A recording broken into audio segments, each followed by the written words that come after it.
दुर्योधन का कौन सा भाई पांडवों की ओर से लड़ा, महायुद्ध के बाद बना युधिष्ठिर का मंत्री। कौरवों और पांडवों के बीच हुए महायुद्ध महाभारत को लेकर आज भी कई ऐसे रहस्य हैं जिनको सुनकर लोग चौंक जाते हैं।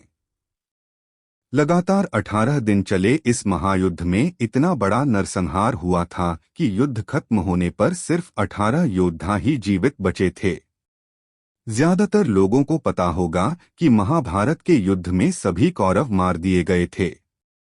अगर आपको भी यही पता है तो ये जानकारी गलत है।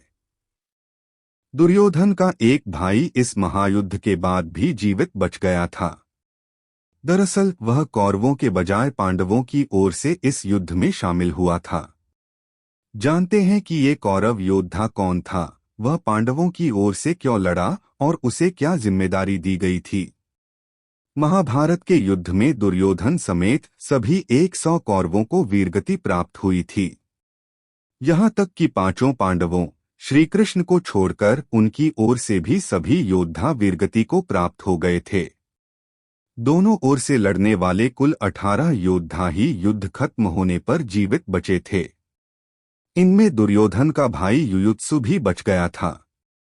युयुत्सु हस्तिनापुर नरेश धृतराष्ट्र की एक दासी के पुत्र थे।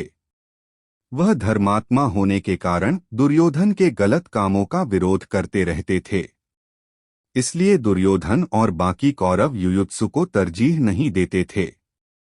ज्यादातर समय कौरव युयुत्सु का मजाक उड़ाते रहते थे।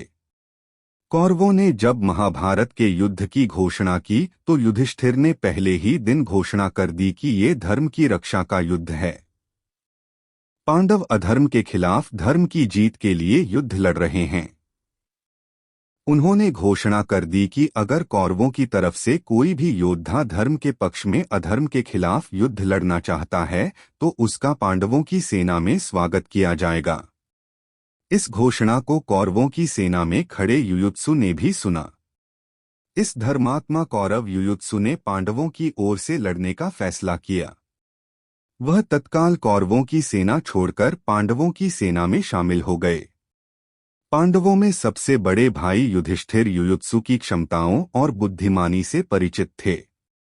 इसलिए उन्होंने युयुत्सु को युद्ध में सीधे लड़ने के लिए नहीं उतारा। उन्होंने कौरव कुमार युयुत्सु को पांडवों की सेना के लिए हथियारों और रसद की व्यवस्था करने की बड़ी जिम्मेदारी सौंप दी। युयुत्सु ने भी मिले हुए काम को पूरी जिम्मेदारी से निभाया और तमाम अभावों के बीच पांडव सेना के लिए इन दोनों चीजों की युद्ध खत्म होने तक कमी नहीं होने दी। महाभारत का युद्ध खत्म होने के बाद पांडवों को हस्तिनापुर का राजपाट मिला तो युधिष्ठिर ने युयुत्सु को अपना मंत्री बनाया। दासी पुत्र युयुत्सु ने युधिष्ठिर के लिए ठीक वही भूमिका निभाई जो काका विदुर ने हस्तिनापुर नरेश धृतराष्ट्र के लिए निभाई थी। जब युधिष्ठिर राजपाट त्याग कर महाप्रयाण करने लगे तो उन्होंने परीक्षित को राजा बनाया। इसके बाद उन्हें परीक्षित के लिए एक योग्य संरक्षक की जरूरत महसूस हुई। उन्होंने युयुत्सु को परीक्षित का संरक्षक बनाया। युयुत्सु ने इस दायित्व को भी जीवन के आखिरी समय तक पूरी निष्ठा से निभाया। यही नहीं, जब गांधारी और धृतराष्ट्र जंगल की भयंकर आग में मृत्यु को प्राप्त हुए तो युयुत्सु ने ही उनका अंतिम संस्कार किया था। ऐसी ही मजेदार वीडियो देखने के लिए चैनल को सब्सक्राइब करें।